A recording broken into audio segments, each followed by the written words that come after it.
Welcome, Queens, to another episode. I have a guest with me today. I'm going to read her bio to you. I'm excited for this. Cindy is a registered holistic nutritionist, eating psychology counselor, and eating disorder recovery coach, specializing in culinary and functional nutrition, while offering online and in-person workshops and cooking classes, individual counsel and retreats. She weaves her areas of expertise by infusing nutritional education with emotional and mental guidance and culinary passion. It is her mission to help individuals make realistic, long-term and sustainable life changes for thriving health.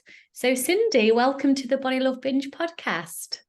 Thank you. Thanks so much for having me. Okay, let's dive in with the 10 quick fire questions. Are you ready? Sure. Okay, number 1, your favorite food? Broccoli. Broccoli. Number 2, sunrise or sunset? Oh, sunrise. Number 3, dogs or cats? Dogs. Number 4, hot or cold? Hot. Number 6, describe yourself in 3 words. Passionate, genuine, kind. Love those. If you became president tomorrow or prime minister tomorrow, what would you change about the world? Oh, wow. The vast difference between those that are financially set and those that are financially deprived. I love that. What does self-love mean to you? Putting yourself first, looking after yourself when your needs come forward, and always tuning into what's happening within. What's your favorite smell? Cooking food. I go with that one. Cookies and anything sweet for me. Okay, number 9, you can have dinner with anyone in the world, alive or dead. Who would it be? It would be my family. That's beautiful. And last one, what do you want people to take away from the conversation we're about to have? That there are alternative supports out there for people who are struggling with dysfunctional relationships with food. Great. All right, Cindy, thank you for playing along with those. And my first official question to you is, what do you do? I know I've read your bio, but in your own words, like, what do you do? And why do you do what you do? How did you get to where you are now? I am predominantly a nutritionist, and yet I'm also a coach at the same time. So I work one-on-one with my clients to rebuild positive, loving, sustainable relationships with food and body so that they can thrive. That's predominantly what I do. What brought me to this work is, my entire life story. Where I struggled with food and my relationship with food, and a dysfunctional relationship with food for most of my younger years.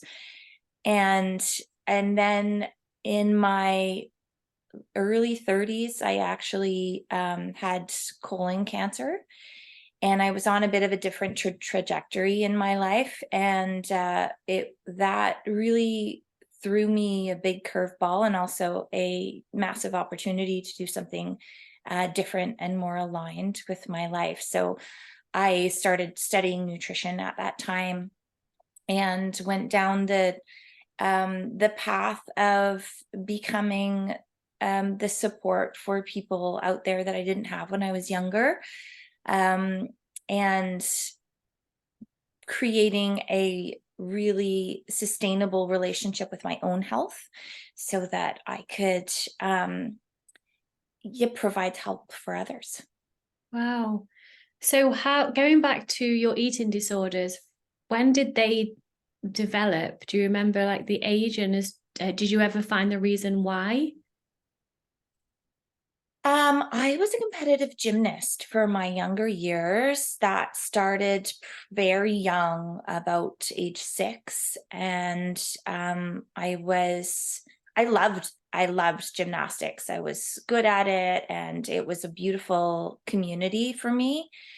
And when I left gymnastics at about the age 14, 15, um, the onset of puberty came on really quickly because it had been stunted from being so physically active. And that I really threw me for a loop. And it's common with aesthetic sports, gymnasts, dancers, skaters, etc. And that was really the catalyst for me. And I think coming out of a competitive sport, I didn't really have a lot of support with that transition.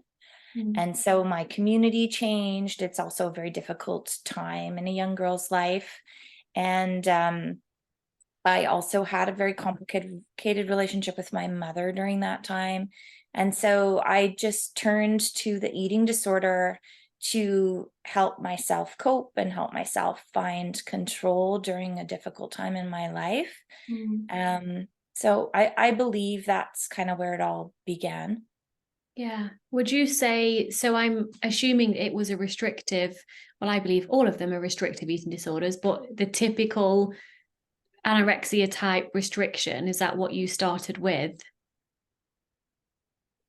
I can't remember exactly if it started with restriction. Likely it started with restriction, and then I actually turned to bulimia. I Mm. remember it being an interesting experience where some of the girls, I was at camp one summer, and some of the girls were kind of together purging in the bathroom and talking to each other about how to do that. Mm. And so that just became part of it for me. And at first, I think it was experimental, and then it really became um, a place I got anchored into. Yeah. Did you experience binges and then the purging? Because I'm curious, and the reason I'm asking these questions, obviously, so many different people listen to this podcast, and if they can resonate with your story, I think that's always helpful to hear the power in someone else's story if you can resonate. Yeah, I agree. And it's a beautiful thing to be able to share honestly and openly. I think there's a lot of people, like you say, looking to hear that. And yes, for me, it included binges, absolutely, because it was a restriction during the day mostly. Mm. Um, and in the beginning years, I was in high school, so I would just restrict and not eat all day long. And then when I had an opportunity, have a binging episode and a purge, and that was really the rhythm that I got into. Yeah, I'm sure so many can relate, and I can too. So, going forward then in your life, when you were diagnosed with colon cancer when you were 30, how was your eating disorder then? Had you recovered then? Was you on the path to recovery? Do you mind speaking about that time of your life? Yeah, no, not at all. I was fairly recovered. I don't think I hadn't done a lot of the healing work. And yet some of the behaviors were stabilized during that time. And I was pregnant in, I guess I was 29 when I got pregnant. And the eating disorder really subsided during that time because I was prioritizing my child. Mm. And so it was stable and yet not fully healed. And so once I had my child, and then he was about a year and a half when I had the colon cancer experience. And that was a big aha moment, as Oprah would say, where I realized I hadn't fully done the healing around the eating disorder. And it was kind of my body's indication that it had been sick a long time Mhm. and it needed some healing and some attention and some um, rebuilding. Mhm. Yeah. Okay. So I would like to go to that in a moment, but going back to your stabilization but not fully recovered, that's really common. I see, like, people tend to get most of their life back, but there's still, you know, the rules, the fear of weight gain, not enjoying being in your body, all of that. How did you get to that stage? So what did you do from going from the full-blown eating disorder and the purging and the cycle to stabilization? I know obviously there's a lot to this, but what prominently did you do? Did you get help? Did you do it alone? Can you share that? Yeah, I think predominantly I did that alone. I did get help in my younger years. I saw a nutritionist, which was probably the most help I got, or was most effective for me at that time. Mm-hmm. And you know, she tried to help me establish some more regular patterns around eating, but I really wasn't ready for the help when the help was offered to me during those younger years. And I felt forced into it. It wasn't coming from me.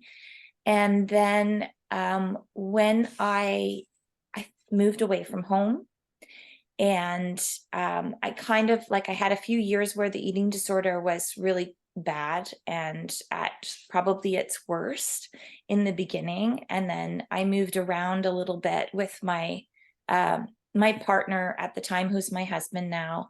And I think maturity and, you know, a loving and compassionate relationship, and then also a community of some really good girlfriends and a job that I liked during that time in my life, probably my late 20s, Mm. brought me to a place of more stability. It wasn't by any means very stable. There was more stability during that time, but the eating disorder definitely came and went. Yeah. And what happened after you was diagnosed with the colon cancer? Mentally, emotionally, physically, like what was your journey from there to where you are now? I had, so when I was diagnosed with the colon cancer, I actually had a flare in my appendix area just because of the location of the mass. And so I had a very invasive surgery. And then I had the recovery from the surgery that came after that. And that was uh, very difficult. It was very traumatizing. And um, I, after that period of time, I started to really value my health. Mm. And so I started to become more physically active. Being an athlete, as a competitive gymnast as a child, I realized I needed to bring back athleticism into my life because it was an important part of who I am. Um, and through that avenue, I found this holistic nutrition program and embarked on that. And meanwhile, after recovering from the surgery, I started to get some supportive help through acupuncture and cranial sacral therapy. And somewhere along the line, I did some counseling as well with a local woman here. And it kind of all happened at once. Like it just poured and I went with it. And so I cried a lot and I spent a lot of introspective time. I joined women's circles and I studied and I looked after my baby at the same time. So it was really, and that took me years. That was probably 2 or more years, I would imagine, of a really intense healing and really intense learning. Mm. And yeah, a lot of it happened on my own, and yet I made sure I had a support system there during that time. I think that's really key, especially sisterhood circles and women's circles, just sharing and being held and understood without anyone trying to fix you like the masculine tries to tend to do. And just to be held and seen for who you are, that's very healing in and of itself, isn't it?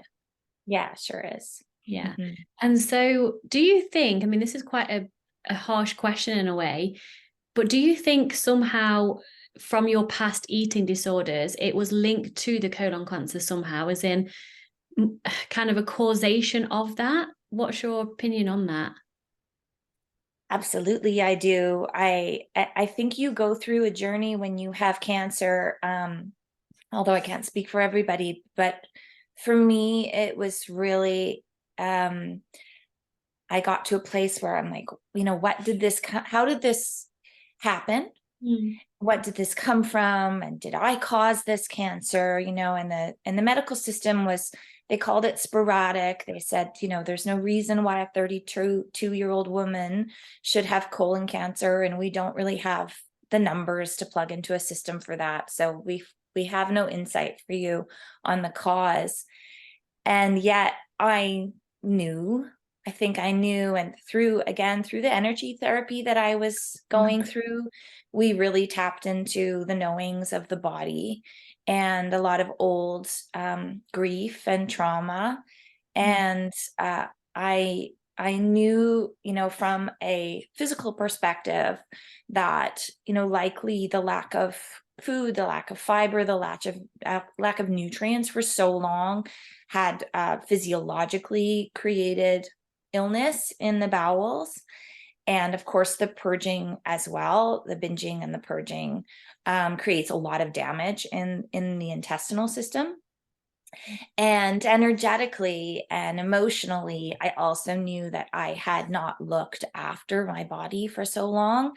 And, I was so disconnected between my mental and my emotional and my physical, that that is a part of the development of disease as well. So I knew, I just knew, and I knew there was that it was also, it took me a while to get to this place, but I knew that it was also a gift in the long run, because it really pushed me down a new path with my life, which I'm really grateful for. Well, thank you for being vulnerable and sharing that, Cindy.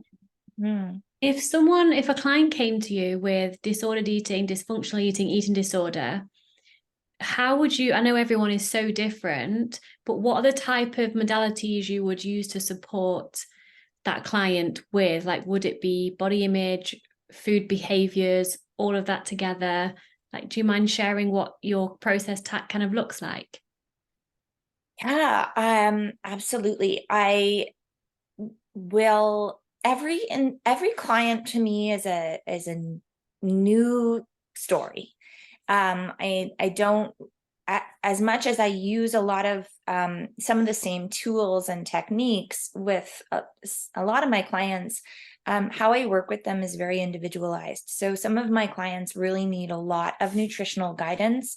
They want me to teach them, the basics of understanding food and nutrient assimilation and the workings of the digestive system, etc. And some clients really need more support with their mental shifts or with their emotional guidance. Some clients just need for someone to hold space for them. And so I really work intuitively in that way. And that being said, I use as many modalities as I can. So I always use nutrition, because I feel as though a lot of people who are trying to recreate a better relationship with food, it helps them to understand some of the fundamental workings of nutrition, what food is all about, how we became the eaters that we are now, the influence of the food industry. And I'm very gentle and cautious when I'm working with my dysfunctional eating clients. So we do a lot of nutrition work, and I do a lot of helping them find a rhythm that they feel comfortable with, and helping them adjust the foods that they're eating, again, in a way that they feel comfortable with. And then I use a lot of mind shift techniques. So we just talk about, how to recreate new neural pathways in the brain around food, around eating, around old traumas. And then we work with the emotions and with the heart. And sometimes that looks like, again, holding space for clients to talk about their struggles, their emotional challenges around food. And sometimes it's about helping them develop a love for food in a new way. And Yeah. then oftentimes I am outsourcing as well. So some of my clients also go to see a clinical counselor. If there's energetic issues happening, I will also outsource to someone who does energy therapy, like Chinese medicine, acupuncture, etc. And I'm always nurturing the nervous system, because when there's been a past dysfunction, there's always issues with the nervous system. And we're up against a lot of anxieties these days, and the nervous system really needs nurturing and looking after. So I'm always advocating for nervous system nourishing practices like yoga and meditation and nature walks, etc. Yeah, so there's always a lot going on, and I like to say that I come at it from as many sides as I possibly can, and I think that really helps the clients feel stable and supported in a well-rounded way. Yeah, I love your holistic approach. And I'm the same as you with outsourcing and bringing all different kinds of modalities into it, in a child's healing, emotional release, the nutrition part, all of it. So my next question, Cindy, is how would you help support a client who, let's say a client comes to you who had eating disorders in the past and is now kind of more in tune with intuitive eating, yet they're eating a lot of processed foods that don't make them feel great physically in the body and in the mind. But every time they've attempted to change that, they fall back into diet mentality, feeling shame, feeling guilt, binging, then the cycle starts to perpetuate a little bit. How would you support that type of client? Yeah, it's one of the ways that I will start working with someone who has those kind of tendencies is adding in food. So I call it the add in, as opposed to the removal. So for a lot of people who have had a dysfunctional past with food, they're very scared of restriction and removal. Yeah. And so I will start by, again, the education piece around nourishing the body, nourishing the cells, the organs, the mind, and how real food can really help look after stabilizing those kinds of tendencies for us. And once the body's nourished, we have less of a tendency towards imbalance in general, because we feel more stable. So that education piece is really important. And then I work on bringing in more nutrients. So for a lot of these clients that feel imbalanced, it's because they are undernourished. Even if they're eating a lot of food, they can still be very undernourished, Yeah. because if we're eating a lot of processed food, to-go foods, fast food, there may be a lot of calories going in, but they're not the right kinds of calories, and we're not meeting the body's needs. So I try to look at meeting the body's needs by adding in. And the magic in this is that naturally, most often, clients start to work their way away from the processed foods and the to-go foods, simply because the body is becoming more nourished and they are feeling more stable. And as we do this, the palate starts to change and the mentality starts to change, and those neural pathways start to develop in a different way. And I find a lot of that happens on its own, Yeah. which is a really beautiful thing, because it feels like it's coming from them, and it is coming from them. Yeah. So instead of me saying, let's take out A, B, and C because you'll feel a lot better, it's not a sustainable place to start with people who've had a dysfunctional past. So I like to add in really good foods. I like to incorporate also, peaceful techniques around food, really nurturing in nurturing the intuitive eating self, and also helping them to feel more relaxed when they're eating. Yeah. I use breathwork techniques in and around food, actual meal times, before, sometimes after, and then we integrate things where maybe we recreate their pattern throughout the day, so that that we look at their volatile times and put placeholders there so that they can help to feel more stable during those volatile times, and start to look after, nourishing the self and developing more self-love techniques that help them through that time where they're like, this is the moment when I'm gonna, find myself at the donut counter. And instead we put a placeholder there. So it goes back to replacing habits with other habits, right? So as much of those as I can. And again, it's very individualized. So it doesn't always work in the same way for one person as it works for another. And yet I find when we rebuild from the angle of adding in and looking after the self, the negative habits and behaviors, they kind of start to move out on their own. And it's gradual. It has to be gradual, because the abrupt changes just don't work for these kinds of clients. Yeah. And I would assume, like, from practicing from a place of non-judgment as well, if they do continue choosing the processed food, there's nothing wrong with that at all. But perhaps if you add this in, you might feel better. And then, just like you say, very gradually just come to a natural, balanced, holistic way of being. I feel like I've got two words that have come into mind: intuitive eating with intention, support and nourish the body.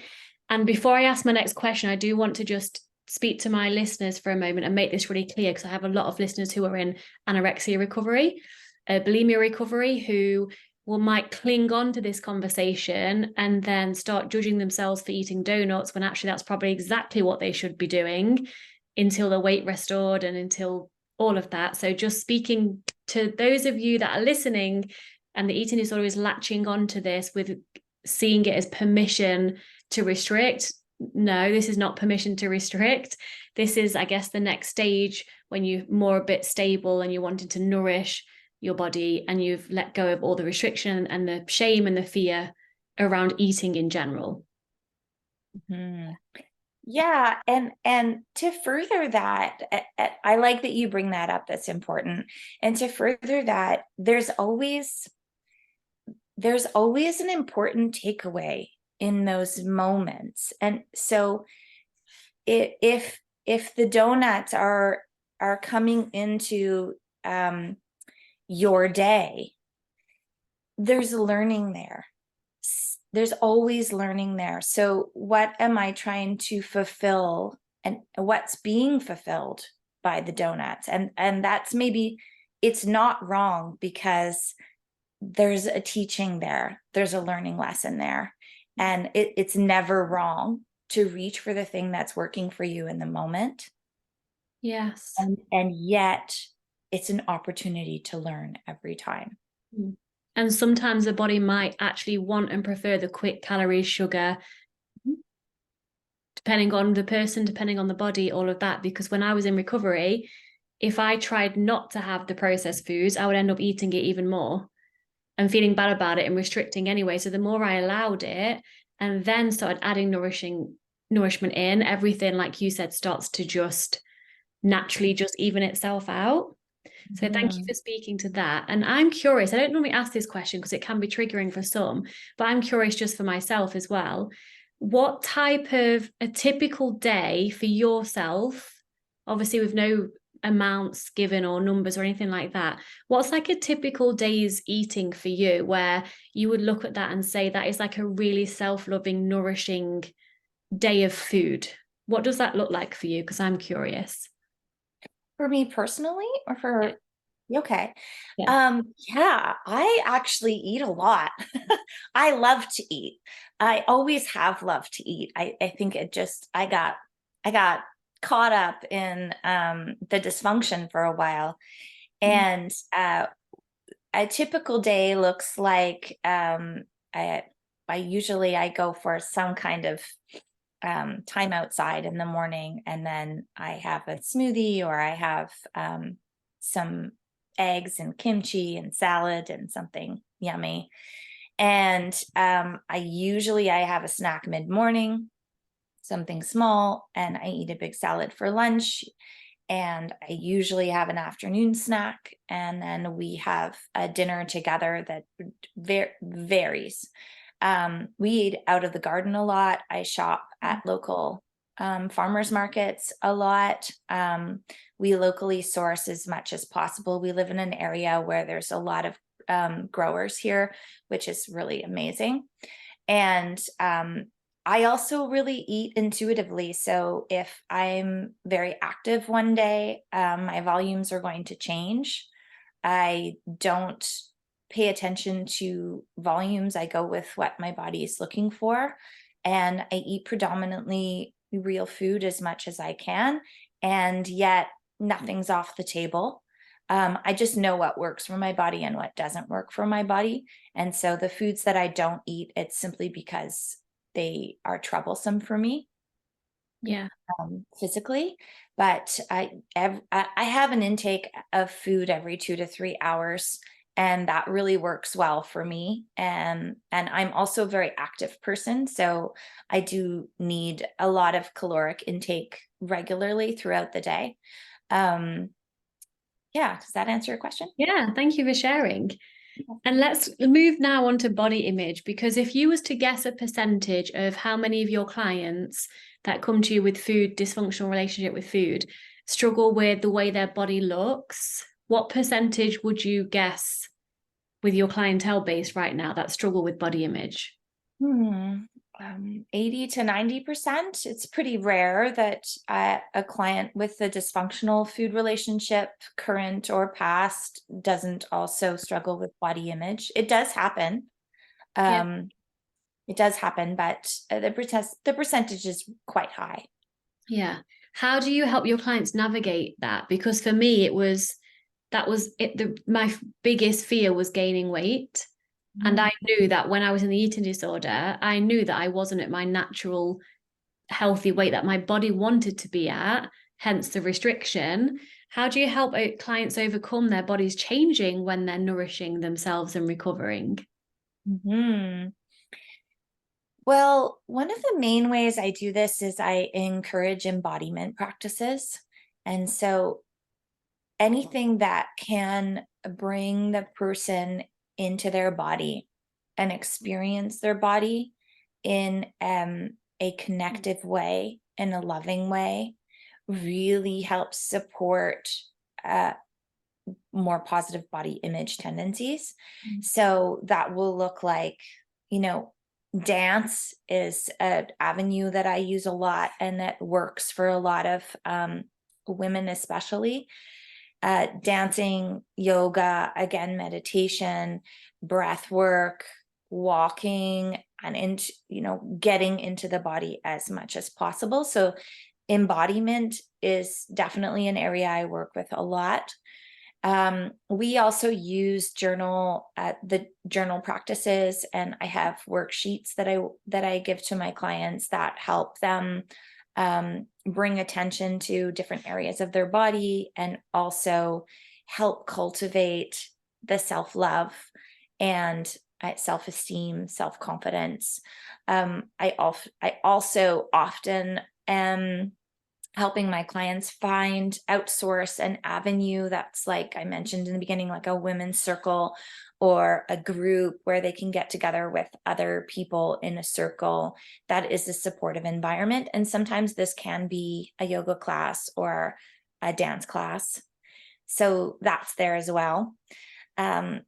Sometimes I will help my clients to make plans to go shopping and get some new clothes that fit them well and make them feel beautiful. We do a lot of self-love practices. So, that can be again, recreating those new neural pathways in the brain and coming up with positive affirmations that they tell themselves regularly. Sometimes I'll have them, write themselves little love notes on Post-it notes for the bathroom and the steering wheel, etc. So there's a lot of different things, I guess, coming into play there. And again, it's individualized. I had one client who she was very creative, and she hadn't been utilizing her creativity for a long time. And I see this a lot in my practice, as I'm sure you do as well, where the person has forgotten kind of their passionate side and their creative side because they've lost themselves to this dysfunction for a long time. And so helping them to get back to the things that really light them up and make them feel excited and make them feel progressive and like they're contributing to something beautiful. And so this woman, she did a painting for her kitchen, a huge painting it represented self-love, and she did it with her daughters, and they posted it up in the kitchen. And for her, that was a really beautiful way to remind herself every single day about loving herself and loving her body and having that, be a priority for her. Yeah.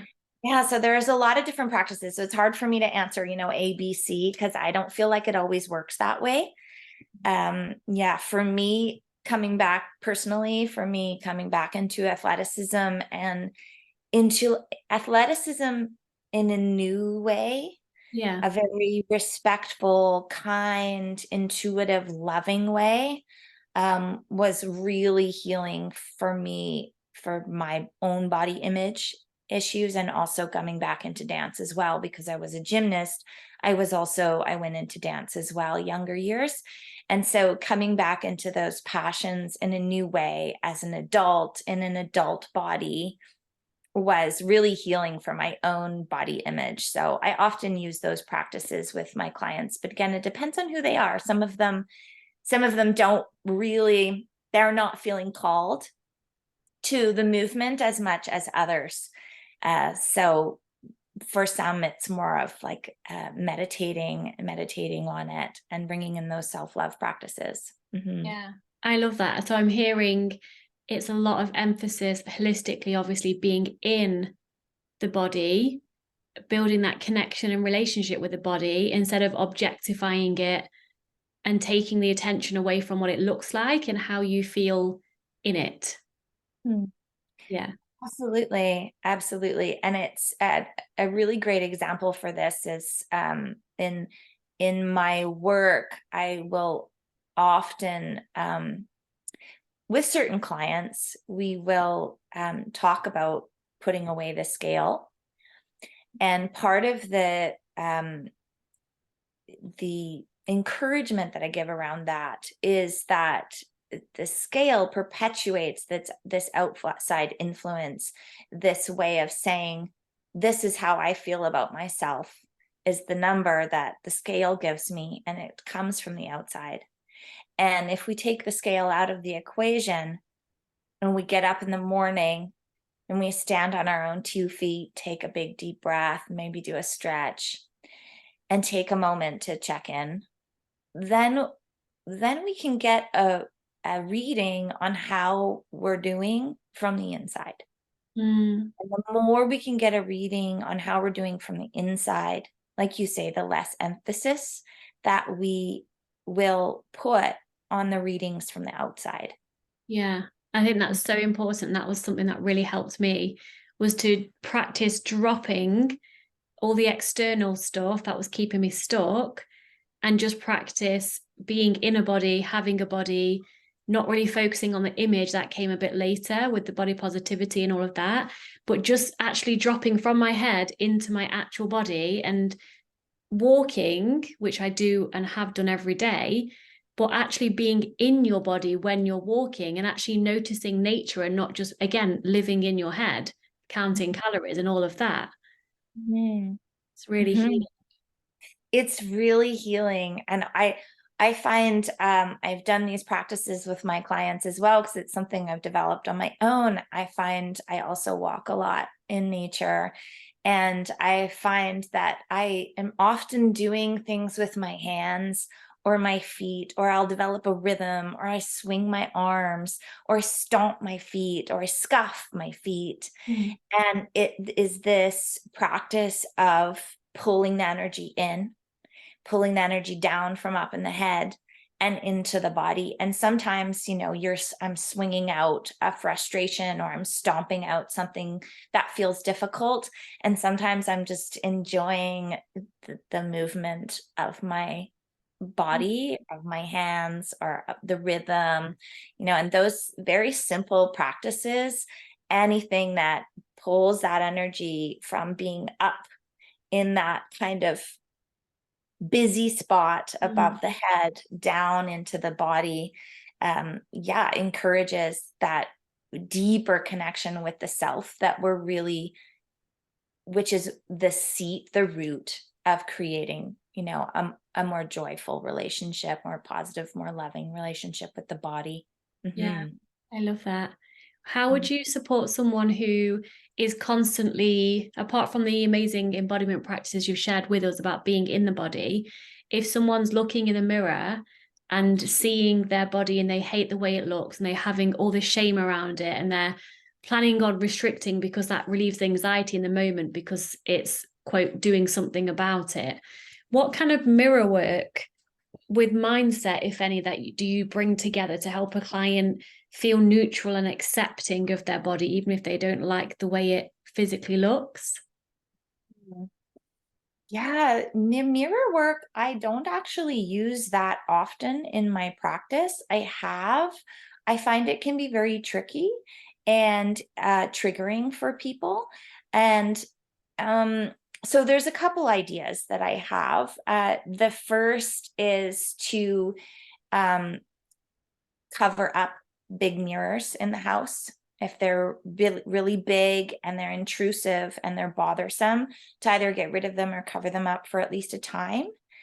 And in a smaller mirror, focus on your eyes and focus on your face, and focus on as well putting a little, self-assurance or awareness quote on the mirror, and taking a deep breath in the mirror. And then we can graduate into pulling down a covered mirror potentially, and moving through the body. So putting focus on the throat and giving the throat love and appreciation, and so on, and moving through different parts of the body and radiating energy at the same time, trying to pull on the energy of the universe, but also from within, and putting love into your shoulders and appreciation into your shoulders, and then working your way down through the body in a very slow process. I do find that it can be really difficult work for people, and I also come up with a lot of resistance with this one. And so, in some of my teaching, we talked about, recreating sort of positive relationships with the body with a naked body in front of the mirror, or in your bathing suit or your bra and underwear. And that I just haven't incorporated it into my practice that much, because I find that there's just so much resistance to it, that I prefer to do the work from the inside. Yeah. Yeah, so I don't know how much that helps. Yeah. So I understand that. And I started to avoid mirrors at the beginning of my recovery. And then I found that it made it worse for me because I was avoiding. And then when I did see myself accidentally somewhere, it would be like, oh my God, who is that body? That's not mine. So it had this massive shock effect. So what helped me was a lot of exposure therapy. And it was so challenging. And especially at the beginning, I hated it, but I kept persevering, and that was really beneficial. So I would be naked most of the time. I'd do yoga naked in front of the mirror, practicing noticing and then noticing what I was making it mean about what I was noticing. So I was like being the observer of all the judgments, all the I don't like this, that's fat, that's horrible, and just noticing it all and meeting myself with love as I was seeing my physical body. But you're right, it can be very, very triggering.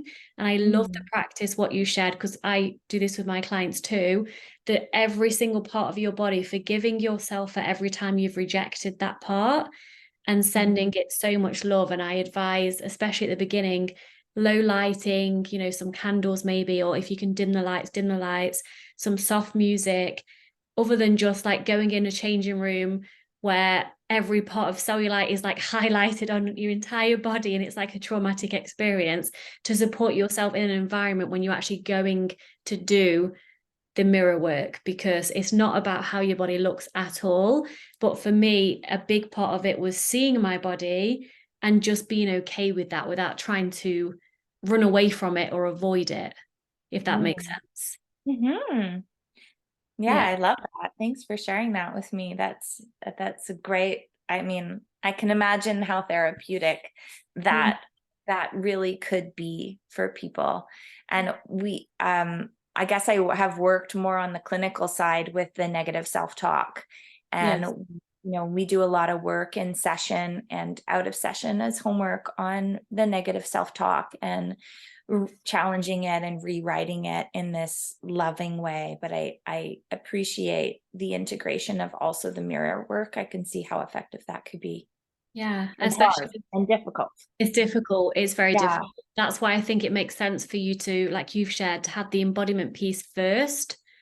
So otherwise, if the embodiment piece isn't practiced, someone will go to a mirror, have a massive trauma response, just disassociate, be in the head, and then, you're not really progressing. So the embodiment piece is really important. And with mindset work, with thoughts especially, there's a saying that I absolutely love. And I believe I got a variation of this from Byron Katie, who you must have heard of, maybe. I'm assuming that you've heard of her. Yeah. And I say it like this. So behind every uncomfortable feeling, there is a thought that is not true for us.